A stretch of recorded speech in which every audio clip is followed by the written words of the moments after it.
Good morning. Good morning, IG. Welcome to what will be the last of this discussion of this important book, How the Jews Invented Hollywood. I'm grateful that I'm able to join you. Good morning. I'm Mixed What I Like. Glad to see you, Jared. Look forward to finishing this conversation up today. And yes, absolutely. Let's get started. Good morning, Jared. How are you?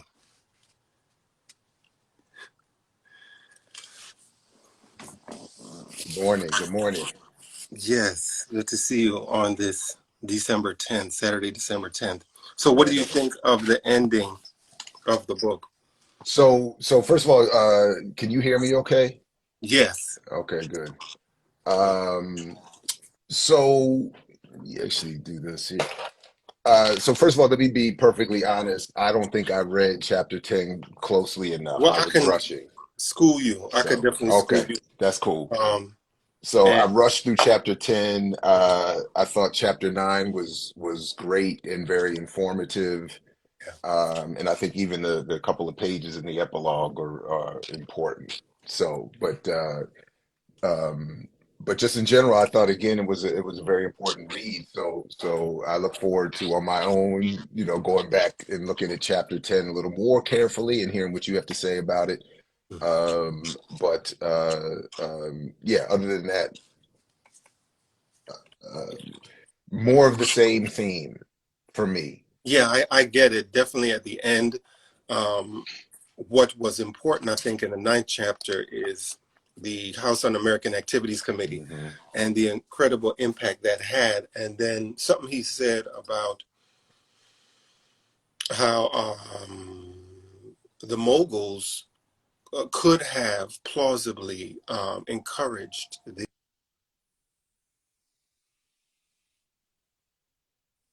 Hold on. They were fighting the Screen Actors Guild, Mhm. so economically, um, they did have some benefit from what HUAC was doing, the repression, against Jewish communists, against artists who were thought to be communists.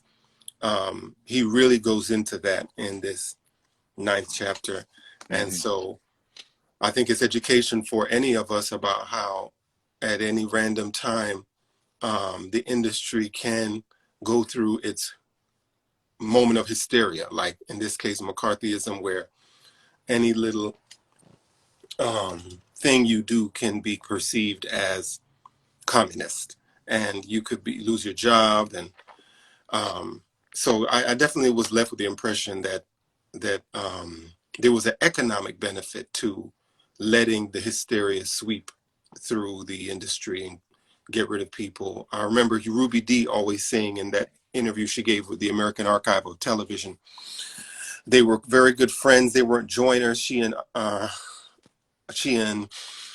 she and Ozzie Davis, who's a Sagittarius, whose birthday is coming up. They were not joiners, but they were very aware of how people lost their lives, during that hysteria because of the belief that, Hollywood is promoting anti-American values. And the way Gabler chronicles it, yeah, you really, there was two waves. The first one was, you know, um, not repressive. The second one was super repressive, led by um, the Wisconsin senator. So I um, I got that, but he, like he always does, he gives you that personal anecdote side. Gabler writes with that anecdote to make you interested. He started the ninth chapter talking about Upton Sinclair, which got me interested because Upton Sinclair, was very much against industry. He had just written The Jungle about the um, bad working conditions in the meatpacking industry, and there was a campaign by the moguls against him, um, and how he was able to show, Upton Sinclair was able to show how the Hollywood Jews had little affinity with the forgotten men of the Depression. Hmm. Gabler writes on 315. So he begins that chapter talking about um, Upton Sinclair. Then he goes to John Howard Lawson. Then he talks about Warner But and if we could just stay there for a quick second, because I think the Sinclair framing of chapter 9 for me is it says everything that is most important about this book. That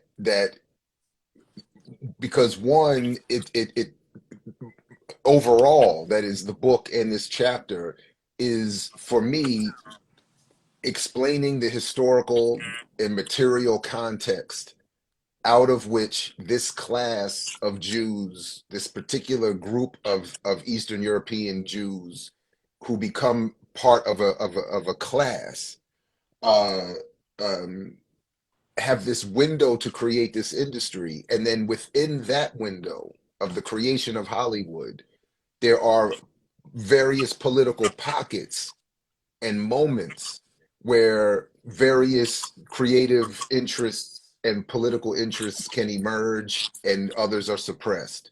So when Sinclair starts, in part responding to the that moment, that era after the First World War, that early Depression era, the wide popularity of socialism in the country, and the growing movement of socialism and communism around the world. I mean, one of the things that the book doesn't really talk a lot about is the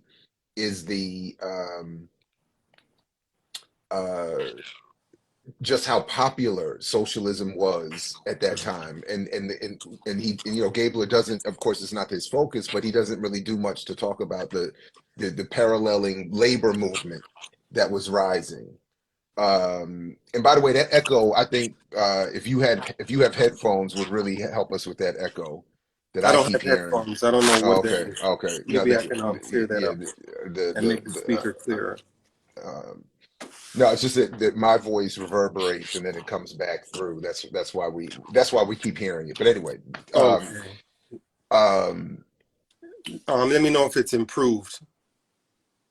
uh, You shouldn't hear echo the okay, longer we talk. okay, cool, I'm gonna try cool. and improve that. Um, Morning, Ricky Ryan. I see good Erica morning, good came to morning. join Yeah, us. peace to everybody too, by the way, who's joining us, Mhm. and who will see this later. Peace to everybody. So anyway, so so when so when Gabler is talking about, it would be helpful if um uh he had done more to cover this history, or if people, myself included, read this book along with readings about the labor movement and the rise of socialism in the United States just in general. But specifically when Gabler says that, on, for me, page 418, Okay. the Sinclair campaign demonstrated, probably better than anything else, the political proclivities and activities of the Jewish executives.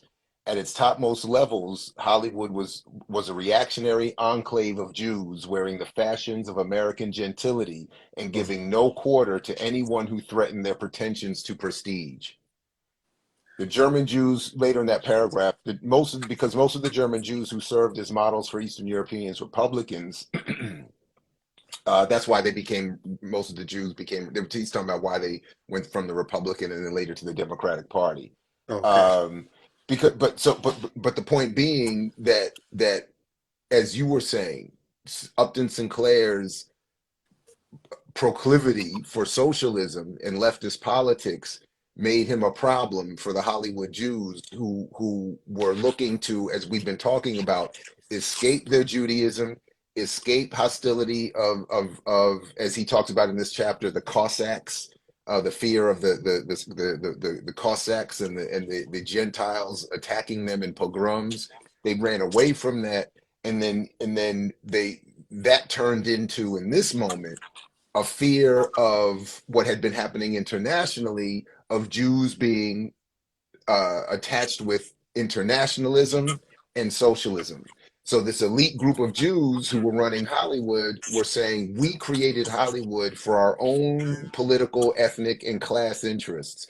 We're not going to have that threatened by this radicalizing international socialist Jew who is going to, as Gabler talks about later in the chapter, and we can come back to, uh, because he said they're saying that this class of Jews does not want Upton Sinclair Mhm. to threaten their position and have the Gentile elite turn on them. And then I'll stop here. But what I think that that does is it sets the tone for exactly where we are today with Hollywood, with the film industry, Yes. and with this ongoing tension between Jews and in this specifically Black people. But anyway, so I'd like to come back to some of that, but I don't want to just keep talking. So let me No stop there. doubt. Part of why I chose this book, and I was glad that you agreed to join me, is to deal with this idea of Hollywood, especially after all the headlines about what Ye said, because uh, uh, I just wanted to know an idea so influential, which is Hollywood, to have so much of an impact on our subconscious, the collective subconscious. And um, as you said, what Gabler says is that it was still a group of people trying to become that part of the elite and create their specific class. What I appreciate this chapter most for is I would probably say this was the most thorough critique of Hollywood by Neal Gabler. What he says in this chapter is the Hollywood Jews acted like military dictators in a banana republic. And so that's how he describes their behavior, particularly what Upton Sinclair kind of exposed with what he said. And Ricky asks, would these religions exclude them from Zionism? No, absolutely Oh, not. no, no, no. We're gonna And come to Gabler that. makes that they were not, some of them were not Zionists, and he makes Zionists, um, he explains the difference between the American Jewry and Zionism in the book, um, Yeah, or he make does. them So, prone. sorry, go ahead. The Sorry. end of her question is, or make them prone to Zionism because of Hollywood's alignment with Western hegemonic projects. Absolutely. I mean, because when you do that, the line is supposed to be blurred for the Jews between Judaism and Zionism, so that what we see, Erica, is Judaism is equated with Zionism. And for those who know and study Judaism, we know that there is a big difference between U.S. American Zionism and Judaism, which is But much even older. within, but even within Eastern European Jews, there is a tremendous distinction between Zionism and Judaism and what it means to be a Jew. And then in what Gabler does talk about without highlighting it enough. And I'm sorry, can you, my bad, man. It's really, can you mute while I'm talking? Because I think Sure, I that could would do that. help with the, Let with me the, mute. because if you don't have headphones, that's a big help because the hearing myself reverberate is really disturbing. It's hard to keep track of my thought. Thank you. Um, but so Gabler again, he's not focused on this. So there's a lot of work that he leaves for the reader to do on their own. But he does point out that even within this Eastern European class or group of Jews that come over and end up being able to create Hollywood, and then within their community, there becomes an increasing distinction between conservatism and in today's language, Party politics and Zionism and the internationalist socialist Jew of the day. And that's what the Sinclair, uh, as you were pointing out, using Sinclair as a story, a personal, it helps it clarify that distinction. So we can come back to it, but I just want to read this one quick part here. So when he's talking about in that section that is Gabler of these Jews who were moving from the Republican to the Democratic Party and this left-right political divide that was occurring, he says that the Hollywood Jews never realigned. So he's saying in the broad sense, many Jews were realigning to left-leaning politics, that they were, as Gabler does talk about, that the successive generations of European Jews saw themselves in terms of a class and in terms of labor and in terms of even colonial relations more akin to the black and brown and oppressed groups in the United States, and were becoming more liberal and more left-leaning and more internationalist and more socialist. But that was the overall, I think, probably in terms of the overall country, in terms of working class folks at a certain point, we're moving in those directions, or we're in terms at least of socialism, if not getting over their racism. Um, we would do well to be reminded of how popular socialism was becoming in this country at one point, even among whites. But then Gabler says the Hollywood Jews, however, never realigned, and most felt, as you quoted earlier, most felt little real affinity with the forgotten men of the Depression. Jews, and then he goes on, and in parentheses, Gabler writes, Jews who feel subordinate, one analysis of Jewish political behavior found, are least likely to be tolerant of political nonconformists and altruistic toward other deprived groups, end quote. The Hollywood Jews were after acceptance from those they regarded as their betters, and they saw their community of interest lying with the rich and powerful of Los Angeles, a conservative lot in a deeply conservative place.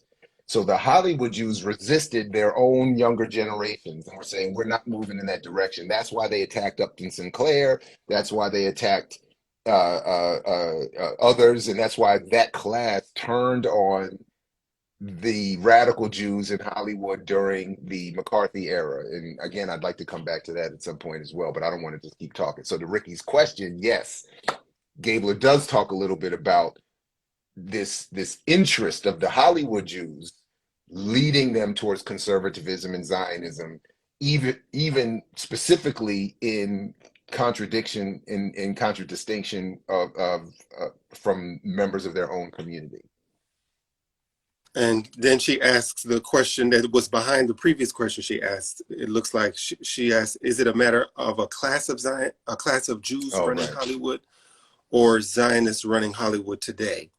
Well, because So I'm politically the sorry. country's Yeah. so into Zionism, um, they ultimately become, because Wall Street and Washington is tied into Zionism since the 19 teens, definitely through 1948. Yes, it is a matter of class of Jews running Hollywood at that time. Now, Gabler makes a point at the very end that the individuals who we were introduced to from the 19 teens, died and carried on as if their mentality died with them. And that's one of the pushbacks I have about his epilogue and his 10th chapter, that even though individuals died, were hounded by the IRS cone, the people who replaced them carried their ideologies, including Zionism, forward. So So just because they died didn't mean there was an end to Zionism, or there was an oh end to no. the American ideal. So I just want to make that clear for No, Eric's in fact, strong question. I what I see Gabler saying is that the conservatism and the what we would describe, or I would describe as the Zionist politics, became professionalized, corporatized, ensconced, embedded in the machine that we now have today. That the original, maybe overt desire of the Hollywood Jews to escape themselves, because that's how he ends the book, that they had to lose themselves, as I read that, was that they had to lose themselves by becoming imperialists. So for me, Zionism is just a particular offshoot of imperialism, which requires a certain, in this case, class affinity. So when I'm saying a class of Jews, I'm saying what I really maybe should be saying is Jews who have desired or attempted to ascend into an imperialist class, uh, which is required to adopt Zionist politics. Now there is, we don't want to go too long, but and maybe I just need to be better, being more clear quickly. But I do think that within the colonial process, there is something beyond class at play. There is a white supremacist cultural identification, nationalist piece or pieces in there. But in terms of, but I do think, but even then, I think it's important to understand that anyone with an affinity towards Zionism is, whether they are themselves in that class, they are aspiring towards a class politics. They are attempting to support or have affinity for or represent in some way a class politics which is imperialist. So that's what I mean when I'm saying it, and maybe I just need to get more clear on that. And this is why, for me, studying the life of, good morning, Larry. This is why, for me, studying the life of Ruby Dee and uh, Ossie Davis is so important as the pioneers of acting, because they were not required. It feels like every actor after them has to pass this Zionist, Tim McKinney has called the litmus test, you know. Mhm. But they didn't have to, because they were established actors. Ruby Dee, Miss Ruby Dee with the American Negro Theater, um, had said, she made it very clear to the interviewer, Hollywood wasn't sending for me, you know, but she was still working. But they weren't sending for me. So whether they called for me or didn't, whether they sent for me or didn't, I was still working. I was still able to perform.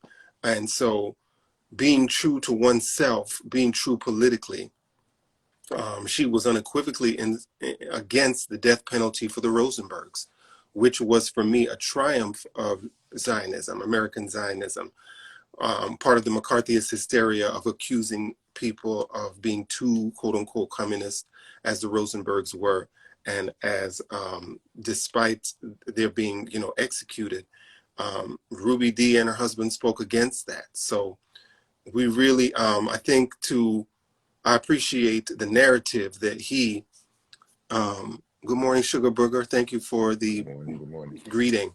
Um, the narrative that Gabler gives us really shows us who the leaders were, the names of the people who originated these studios that we see these famous movies from. But even within that, what even with your reference to Cynthia McKinney and the in having, as we just saw with Hakeem Jeffries, having to kneel before the Zionists, whatever.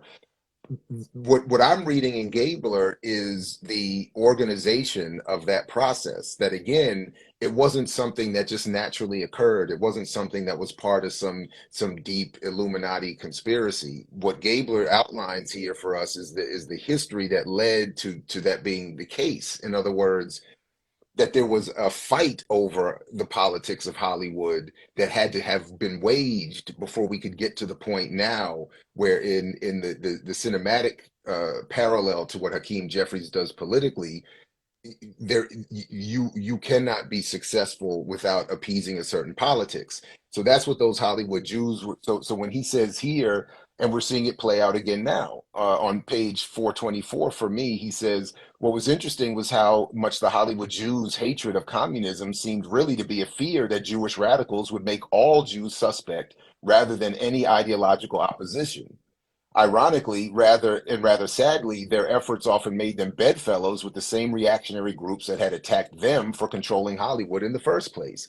So, in other words, the very system that pushes Jews, as he talks about in another part of this, even this chapter, the same system that pushes Jews out of other areas of business and the political economy and other areas of society, and forces them and relegates them to the low class of Hollywood, the outposts of what was of the early days of Hollywood. Um, that very context is then used to blame Jews for producing the media or the symbolic representation that supports the radicalism that this society wants to get away from, and that these Hollywood Jews want themselves nothing to do with. So in other words, um, uh, how better, like Jews trying to escape themselves and become part of this imperialist project, as I've been trying to argue, attach themselves to this project, set themselves up against the masses of the people, and specifically in our context, Black people, and then put themselves, as Gabler says here, ironically and sadly, their efforts to become bedfellows with them make make them in league with the reactionary groups that hate them too. So and then Zionism becomes the perfect encapsulation of that, where you have Jews who think that who engage, who you have conservative elite Jews or aspiring elite Jews who support Zionism to protect and preserve themselves, become bedfellows with the most right-wing conservative Christians and some Arabs, Muslims as well, uh, uh, who who who uh, who have a very different reason for supporting that Zionist project, that ultimately and mythologically ends up badly for the Jews. So and that's what we end up seeing now play out, whether it's through Kanye or Kyrie or any other these things. But that history that Gabler at least outlines for us doesn't get considered. So that's why, again, I appreciate what we're doing here. Absolutely.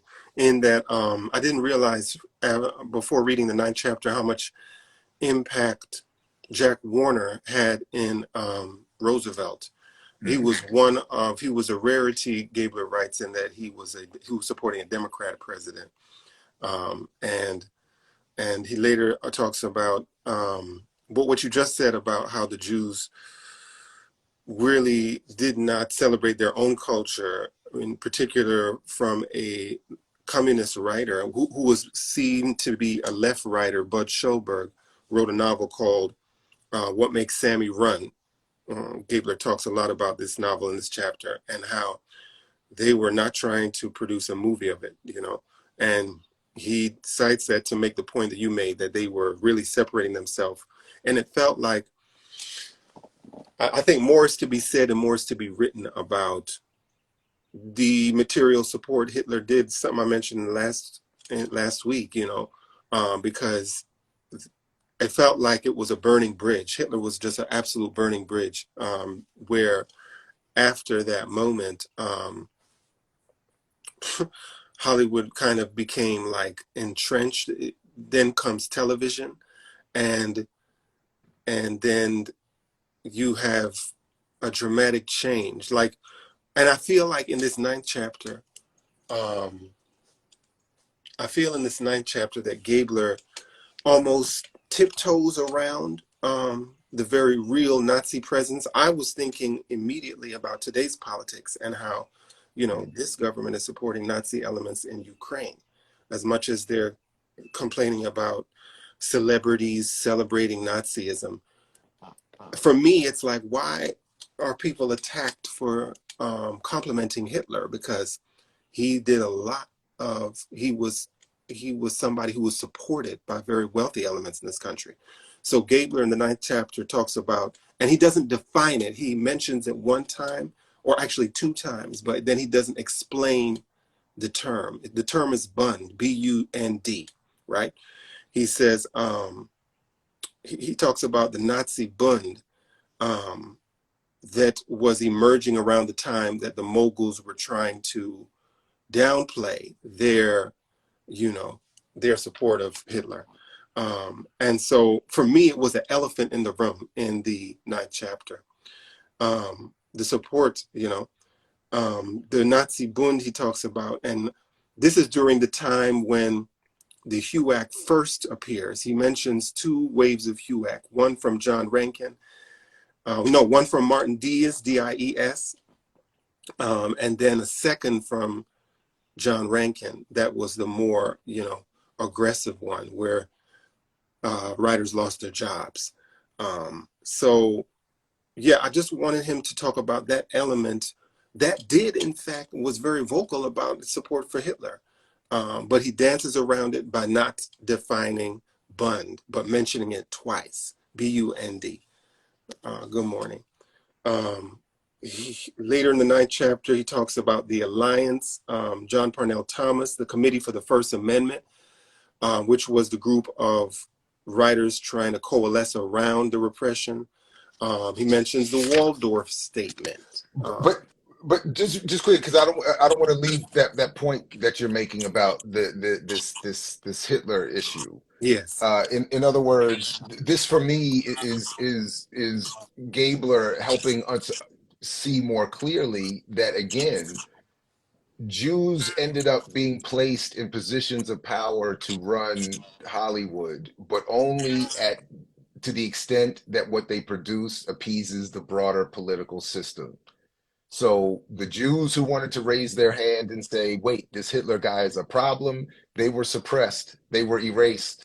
That argument was erased even by the Jews who were running Hollywood at the time, because as you lay out, the business interests between the capitalist class, the elite, the ruling elite, Jews and otherwise, was too intertwined with Germany, its economy, and they liked what Hitler was doing. They liked what his impact was on business was good.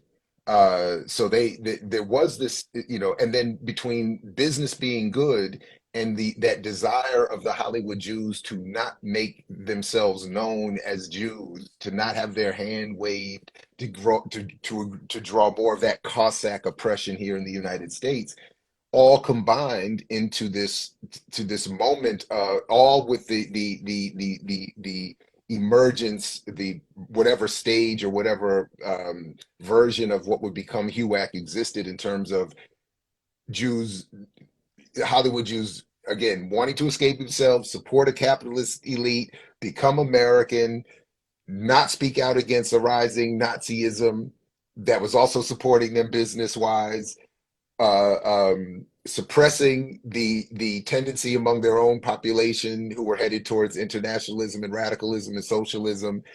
All of this coalesces into this fascinating, again, moment that, once complete, leaves us where we are today, and by Gabler's end, with a corporate organization of all of that, that produces the same result. In other words, Jews cannot be promoted or discussed, even in an industry run by Jews, in any way that overly emphasizes Jewish existence or threatens their relationship with Western Empire.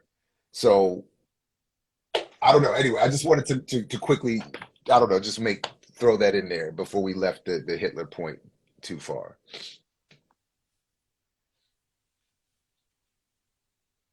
Oh, you're muted. You're muted. You're muted. You're muted. There you Thank go. you. So yes, he talked about the beginning of the Screenwriters Guild, Hmm. and that's what I was saying at the beginning of this live, that all the repression that we see could have been aided by the moguls, so that they succeeded in, as Gabler writes, crushing, helped smash, his verb was smash the nascent Screenwriters Guild, and it definitely that's definitely plausible from a capitalist owner's perspective, to stop all the complaining about the working actors and writers. Oh no, he says. I mean, he's very clear about that. Is Gabler? He says, uh, again, appeasement and fear were reasons enough for Hollywood Jews to be reactionaries, but their dread of being lumped with the agitators and subversives acted upon another equally disturbing fear. This was the fear that if the American Cossacks outside the industry didn't club them to death, the radicals within the industry would ultimately bleed them to death. So then he says that that's to your point about, he says, to the Hollywood Jews who acted like military dictators in a banana republic, these had to be eradicated before they took root, and it began with the unions. So again, Hollywood has always been anti-union, anti-worker, anti-labor in both their treatment of workers and of their what they produce in terms of media content. There's just nothing that promotes unionism, or an understanding of labor, because that's not what it has never been interested in that. Um, and in part because of that fear that I think still exists. I think among European Jews who reside in this country and outside or in anywhere really, there is this fear of that cultural memory of the Cossacks and the pogroms and the Nazis and whatever other version. Um, and that's why the conservative elite can play upon their own people. So, like the ADL and anyone else can come out, and when they start raising Black anti-Semitic and fears of a rising anti-Semitism and all of this, that fear kicks in, that cultural memory kicks in, and they start thinking about being clubbed to death in the street, consciously or not. And then they start, and that's why I think there's so much of this visceral among Jews response to say, oh, that's, we can't allow that kind of talk. Because even when poor, oppressed, colonized Black people talk about it, we know that that's going to pique the interests of those Cossacks who are waiting outside with their clubs. So we got to go more and more, they think, into a conservative reactionary posture. To take over, the threat of those younger classes to take over.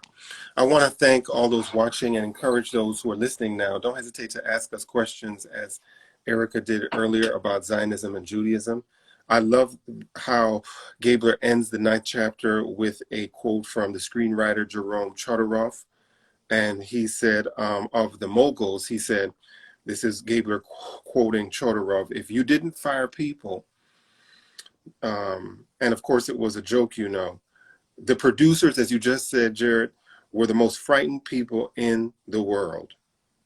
Yeah, they were the most frightened people in the world, and they respond accordingly with, supporting this purge. And that's how he ends the ninth chapter. Just real quick, I did want to say, if I forgot the name of the actor, but the person he played, Dalton Trumbo, is mentioned throughout this chapter 9, in a couple of occasions, and the dude who played the main character in Breaking Bad portrays Trumbo in a film that came out a few years ago. That was really well done. I actually should watch it again. I can't remember the name of it, but it's about this time period and all of the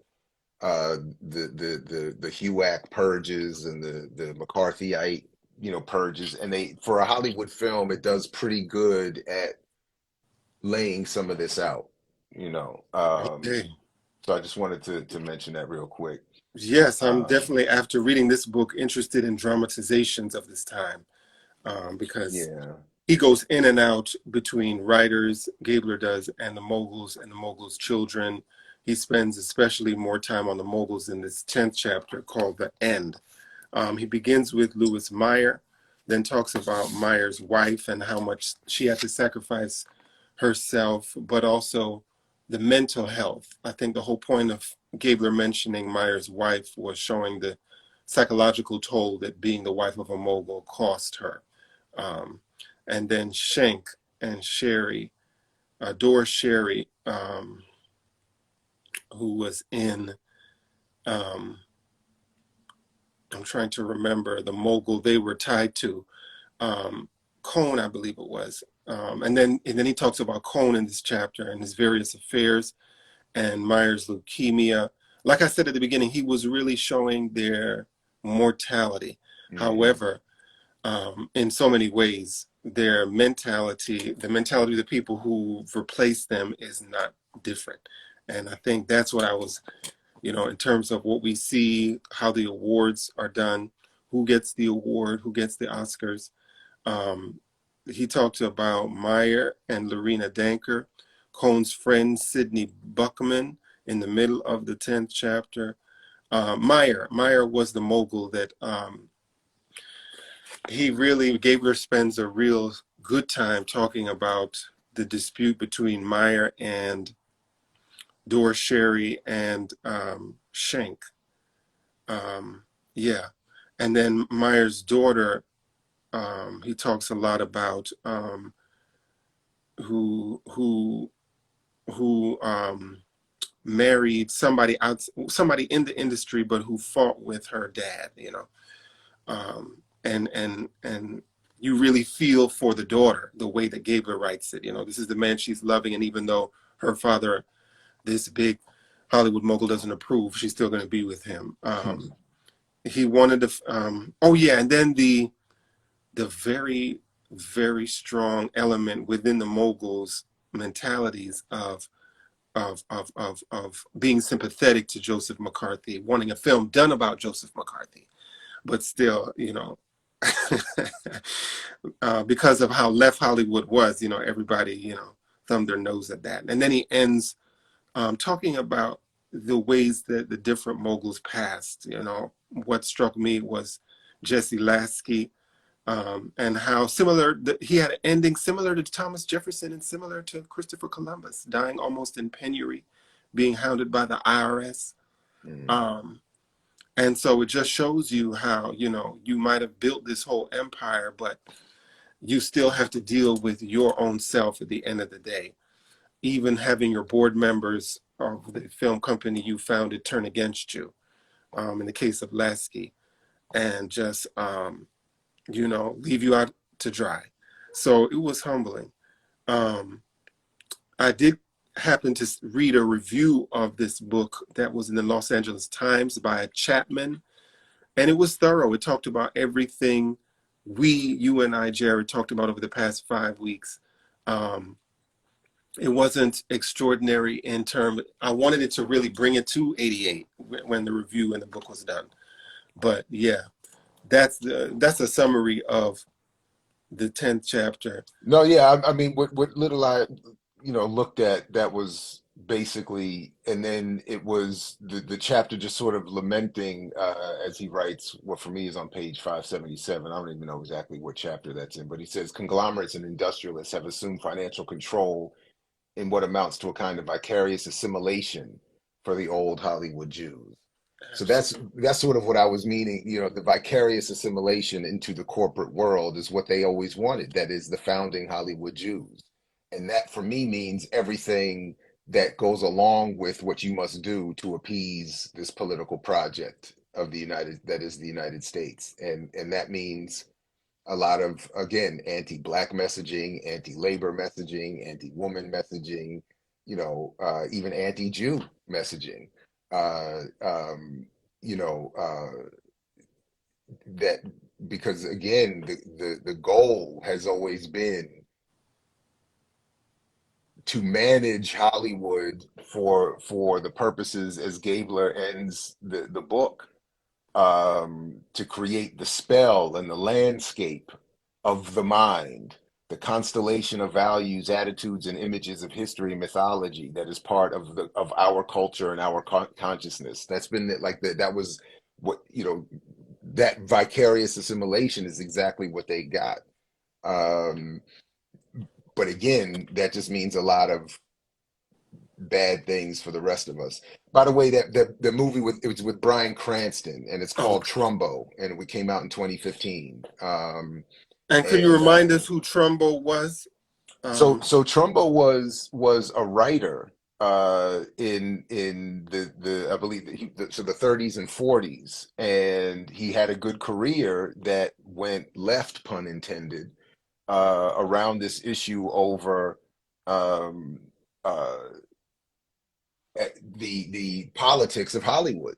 So again, so he was part of the the group that gets crushed, and careers destroyed, and he ends up having to ghostwrite to have a career at all. So I think even like I think he won an Oscar writing a film under someone else's name at some point. I can't remember the details, but as he says here, he's quoted here, that is Trumbo. I began to realize why people believe the legend that Hollywood corrupts writers, wrote Dalton Trumbo, himself a screenwriter, but they're quite wrong. All Hollywood does is give them enough money so they can get married and have kids like normal people, but it's getting married and having kids that really corrupts them.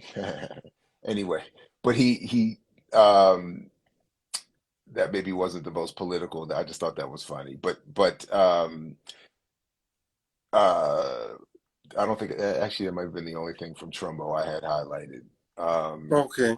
but Yeah. but he but anyway, just real quick though, in that context though, that Trumbo was brought up in the context of the uh that political struggle over how Hollywood would be meant to represent the good causes of a liberal Americanism, and not anything radical, not anything too critical, and not anything that wouldn't go along with what ultimately becomes the corporate capitalist project, you know, But I if that always makes see sense. that potential, in actors and artists to question that corporate capitalist project. I don't know if you saw that video of Oh, Oh, my bad. Yeah, go ahead. Sorry. Denzel Washington put out by Viral Hip Hop News of Hmm. him telling what I have to assume is a Jewish producer, if you don't want me demeaning my culture,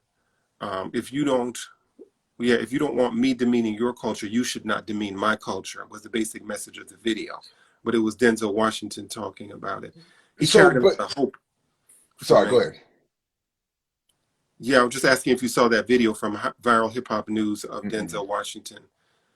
No, but the unfortunate reality, as I see it at least, is that it doesn't really matter what people project onto Denzel in terms of seeing him as some, powerful, beautiful, representation of blackness, because the reality is his political his the damage done by his the politics of his portrayal, in particular, of certain key figures historically, far outweighs anything he might say positively about Jews misrepresenting Black culture. He has participated himself in decades of films, many of them, I'm sure, directed, produced, and certainly distributed through Jewish-led organizations that demean, I think, blackness and Black experience and Black radicalism. And in particular, and I won't, we can talk about it as much as but in particular, his films, he has depicted two of my favorite people in some of the worst filmic depictions possible. So he depicted Steve Biko in Cry Freedom Oh, in a completely bastardized, whitened form, framed form, told through the eyes of the very white male writer whose book that movie was adapted from. And Malcolm X, which is as a film, does so much political damage that no amount of Denzel statements or positive actions or donations he may give behind the scene, none of that will ever come to balance the damage he's done. Um, and I don't blame him. I just bring that up to say that actors, even the biggest of them, are not in a position to do to make a positive impact, because their overall production does so much damage. yeah. So I anyway, wanted to read. Erica says his politics is trash beyond the portrayals. LOL. Erica says, and I remember your Jared read of Spike Lee's film and what Spike Lee chose to focus on. It really, your review of the film forced me to think about the power of the filmmaker and what, in fact, Spike Lee chose to show. His dalliances with white women instead of his development in prison, his love for Islam in prison, his particular relationships with African leaders was not shown, as opposed to his time in Mecca and his, um, and even that. uniting with certain groups. And so this is, I want to call for people, be aware of your power. As screenwriters, you can show particular elements and not the ones that are the most salacious. Um, I just think of So how, to your sorry, point, yeah. Hmm. Jared, Hmm. the stage is the more radical place. I'm a playwright, so my love is the stage. And so Denzel's first, big breakout film, where I believe Woody King Jr. saw him first, was on the stage, Lawrence Holder's play, When Chickens Come Home to Roost. And that was a different portrayal of Malcolm X than the screenplay Spike Lee directed. Um, but we always see the incredible potential for writers out there to show a fuller side rather than the salacious side. So I just wanted to come back quickly to this point about Trumbo. There was one other piece where Sure. I did have a note on, because he talks about, it's in the section where Gabler's talking about why people like Trumbo would have been excised from Hollywood, because Trumbo came along at a time where the writers, and there is a lot of fascinating stuff in there that Gabler does touch on in terms of the East Coast Jews who were coming west to do the writing for Hollywood. And to your point, they had a different view of the power of writing coming out of the theater, coming out of literature, coming out of newspapers, And how and California changed that when they, absolutely, yeah, it erased it, it destroyed it, and that's why. So and in that became this tension, along with the broader context of the rise of socialism and in the Communist Party, of writers in Hollywood being left leaning, moving towards the Communist Party and labor politics, and trying to infuse that in their scripts, and the executives, Jews themselves in many cases, um, having a very different class politics and repressing them. So Trumbo says he is quoted as saying here, it's not accidental that Hollywood workers speak always of industry, never of the medium. Dalton Trumbo wrote, the editor of the Radical Masses and Mainstream magazine. For motion picture writers are purely industrial workers, subject to a great many of the economic ills of industrial workers in other industries. End quote. So I thought that was and I'm going to use this going forward. I've missed this the first times I've read through this book, but this point that the Hollywood workers speak of industry, not medium, because they're not thinking of it in terms of writing and craft and art. They're thinking of it as industrial line right, production to produce that what has to the conform. to the model. I So was told a long time ago that I'm not an industry writer, and I mhm. bucked against it because I like coin. I don't like staying broke my whole life, so I like coin. But I like to, as Denzel Washington's character in The Great Debaters said, do what you have to do in order to do what you want to do. I still believe in that principle, you know. Even though but I still believe. But to your point, yeah, the industry is one thing, and then what you're writing is another. The spirit inside of me, the spirit that's ready to write for the stage, the spirit that writes for the stage, um, is so that but the totally anti-industry, yeah. you know. No, I'm And sorry to cut you off. Yeah, go ahead. Yeah, yeah, that's a it's good just point. totally, and that to be able to hold on to that, and tell the story that conveys the message that needs to be conveyed.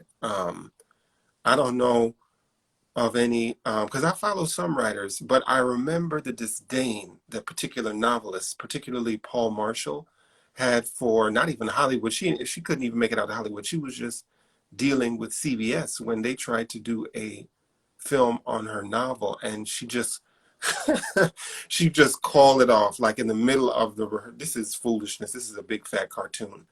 And Mhm. so because she was already very clear on how the TV is going to mangle, erase the message from her original novel, and it's just not gonna.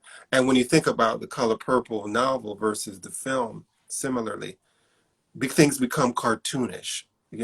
Mr. becomes cartoonish, so that he becomes this stereotype for entire race that has not seen the kind of representation that that movie, The Color Purple, gave black men. So yes, for me as a writer, I see, and it is important to study. I study that integrity, to keeping the integrity in the original work without losing the meaning. Leslie Lee, the playwright, taught me, who passed in 2014, the stage writer has the most power among TV writer, film writer. The stage has the most power. Oh, no question. You're Because they able have the to smallest retain. audience and the least reach. So of course it's going to be that way. And that's why I'm thinking it's unfortunate, because I've heard a version of this a lot. Unfortunately, the to um the point you said that Denzel made about, or that many have made, that I have to do this public work so I can do privately what I want to do. Yes, The problem with that is that the rest of us have to suffer the political and consciousness damage done by that public work, public. so that Denzel can go and do a play and feel better about himself. The rest of us have to suffer the damage of his Training Days and Malcolm's and Biko films, and his the Equalizer, and all of these politically useless, and in some ways anti-black, anti-worker, anti-human, all of that work we have to suffer and have to try to build and correct in the classroom or in our organizational work, in our media work. We all have to suffer that so that Denzel can go off and give money to the boys club and go do a play that he really wants to do. And that's why it's like on the one hand I get it and I understand these are the tensions. That's why I ultimately don't blame Denzel or actors or writers or whoever. But the reality is for the collective, it the damage far outweighs the good. The negative far outweighs the good. About the collective, I wanted to read this comment by Ricky Ryan. It seems like there's a disconnect, she says, between Black arts and internationalism today. Um, I mean, that makes me think of Ishmael Reed's point, Ricky, that what we call Black art today is chosen by the wealthy white elite, today, not so much in the time of the Black arts movement where the I don't community vetted know. artists. I don't know. Tell me. Well, I don't know. Maybe not the Black Arts movement, but I mean, I remember. But this is, because remember, Harold Cruz raised this about the Harlem Renaissance Mhm. in the crisis, you Of the know, Negro intellectual.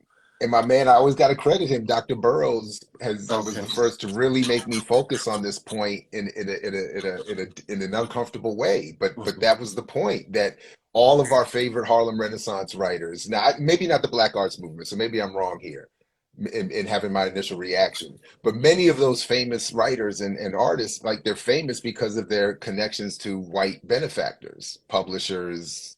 Not all of Uh, them. A lot of the Garvey movement, which is why Tony Martin, I'm doing a book on Tony Martin, and he pointed out how Garvey helped bring Hurston into the attention of Charles Johnson and others because of him putting her poems in his newspaper. So some of it, for example, like Paul Laurence Dunbar, yes, he was one who had white benefactors, but he probably would have made it successful as a poet, even though he died so young, without the support of white benefactors because But his so my work. but my point, and I don't know enough about the Hurston's details, Mm. but my point would be that material success can never come just from a black audience. So that's sort of my point. Whatever Garvey would have done to help Hurston would not have been enough in propelling her beyond the black community. That's sort of my point. And if you're only famous within the black community, that may be all you need, but that's not going to be like that's not going to I don't think that's what gets you assigned to every Black Studies 101 college course and put Mm. in every reader, major publisher reader of the Harlem Renaissance. I think that level ultimately requires white establishment and liberal support. um so again, it's not a critique of the people. It's a critique of the context that Yeah, it's absolutely. uncomfortable, but How do that's sort people of that. become famous is an important, you know, And you thing to can't, I say. mean, you can't, there is no exception. You can't become that famous without Putting in work white folks wanting you to be that famous. and seeing It's on some level seeing the value of your work, That's right. And then what seeing does the it real mean? And value that's of what it. Harold Cruz was asking when and I think he phrased it, what happens when your work becomes part of the national cultural store, as I think was the phrase he used. So what happens when black art becomes part of American culture? I What does think, that mean for that art? for example, Lorraine Hansberry's play, A Raisin in the Sun. Um, I think Stephen Carter, who was interviewed in that film that Tracy Heatherstrain did, gave the Hmm. wrote the best book when he said, um, for black audiences, A Raisin in the Sun was about not remaining in this conscribed ghetto, the value of that. For white audiences, it showed the necessity of integration. And Stephen Carter makes the point that that was not something Hansberry anticipated. She didn't want her story to be seen as a triumph of integration. more than it was a triumph of the individual human will, not to sell one's soul the way she shows Walter Lee not selling his soul. So you're right. Yeah, once it becomes part of the American story, um, how does it change your original, the writer's, you know, goal, the writer's goal? How is the writer's original intent for writing this modified? Because Hansberry made very clear she did not want her story to be seen as, okay, now all black people move out of the ghetto. It's deeper than that. You know, it's about maintaining your identity. Um, Like, why, and speaking of Denzel and plays, why do white people like Fences so much?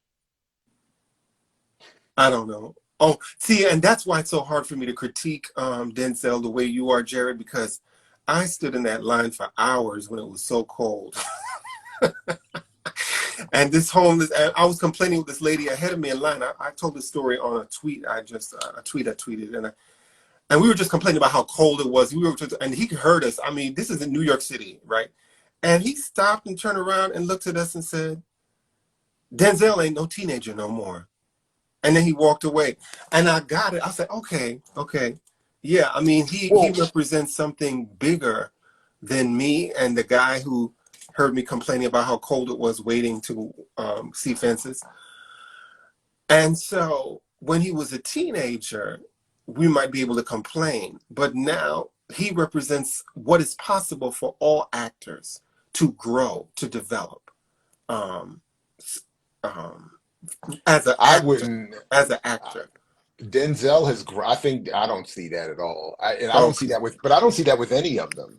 Okay. So like I don't. So for instance, I don't think you can have a sustained, prolonged career in this industry and grow. I don't think there's growth in Denzel's career. I think there's Mm. regression.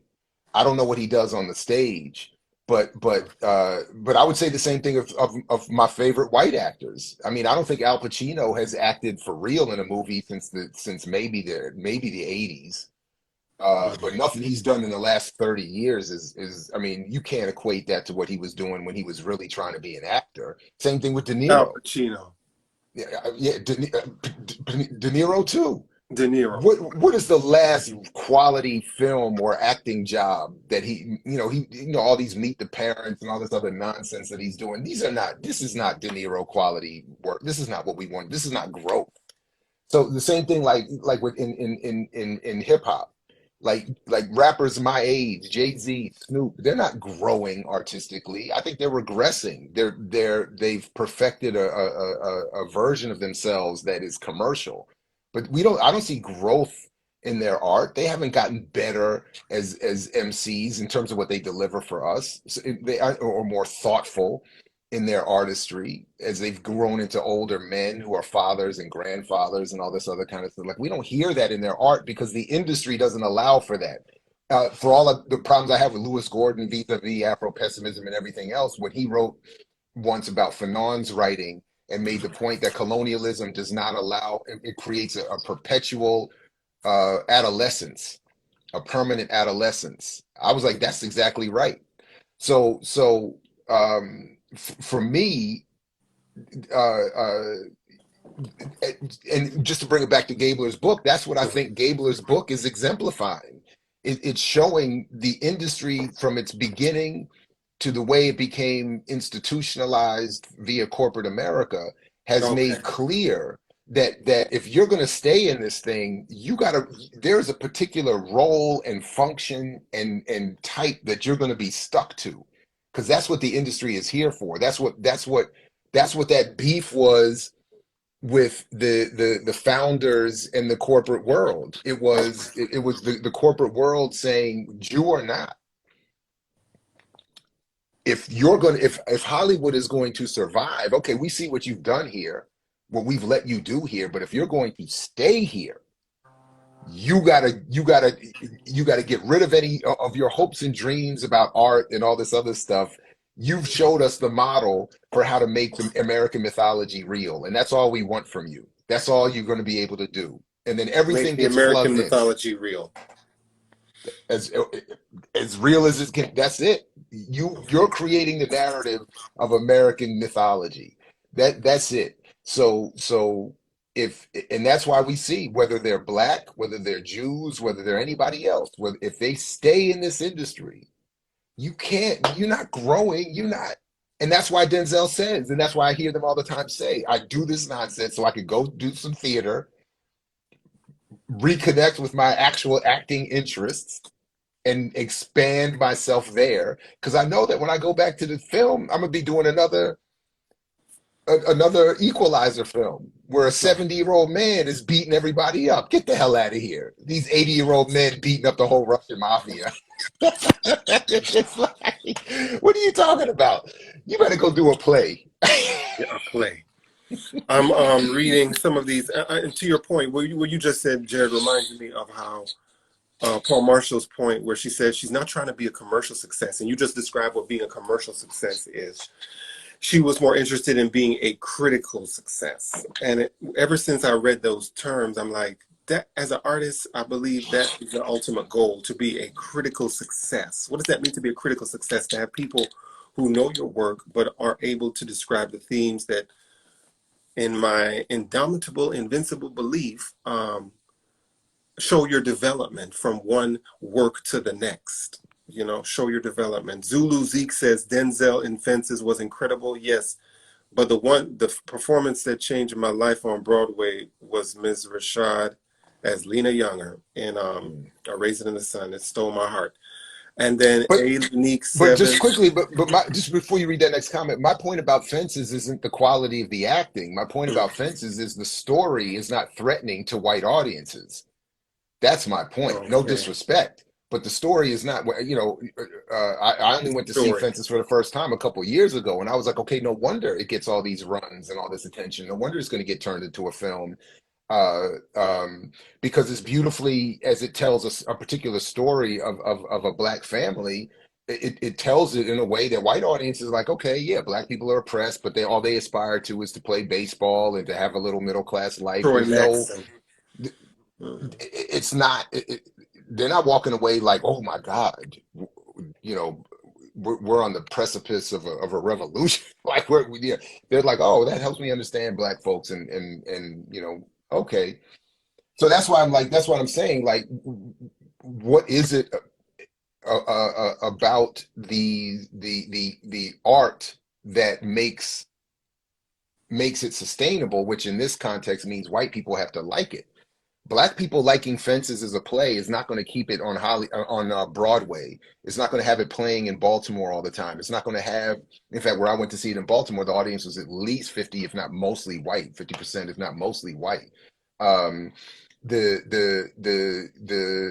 it's not going to get it made into a film if it's just has a black audience. That's why Tyler Perry's plays is whatever I think of his movies. I don't know anything about his plays, but that's why the plays, that's not all the plays did was show white executives that he can hold a black audience. Now that and then they wanted to see, can you turn that into movies that not only will hold that same black audience, but will make white people want to see it?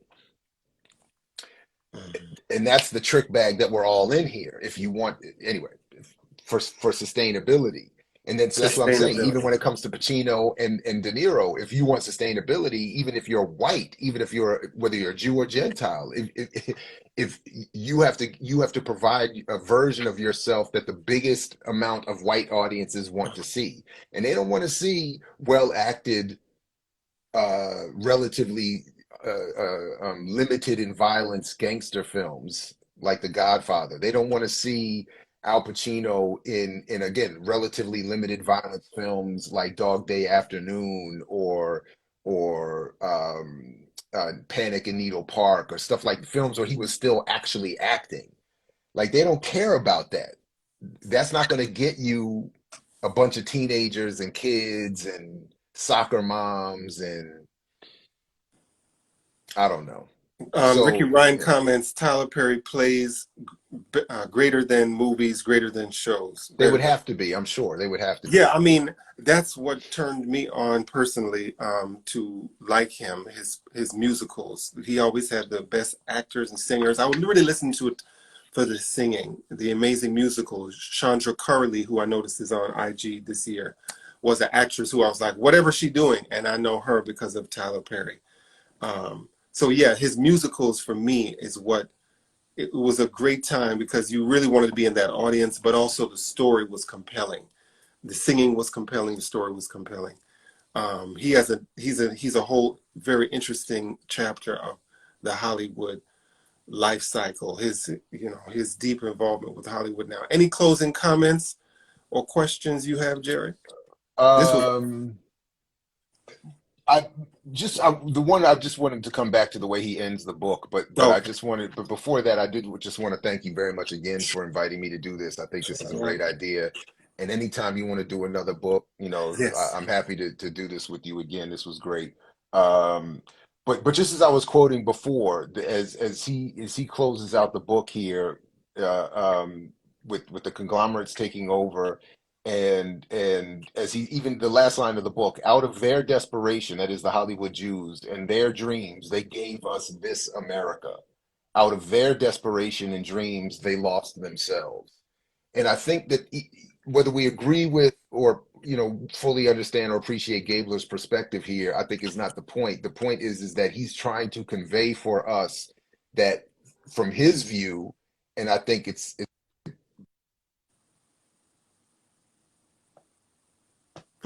You broke up a bit. From his view, from his point of view, uh, that is from Gabler's point of view. He's trying to make sure that we're clear that there was a particular history and intent of the those Hollywood Jews that became concretized by the institutionalization through the corporate organization. Uh, uh, um, I was even thinking of the parallel, even in terms of Bugsy Siegel and the Jewish, well, him as a Jew involved in the Jewish mafia, the Italian mafia, in his participation in inventing what is today Las Vegas, um, creating something that becomes acceptable to the state and taken over by the state because of its performative capability. So Hollywood is the same way, and that's so. But to do that, you have to like we appreciate what you were trying to do and your dreams and all that, but you got to give that up. You got to give up yourself, lose all of that, and then have that taken over by a commercial corporate institution that creates the dream and the imagination of the United States of America. And I thought I like the way he ended the book there. And I thought that's a very powerful point.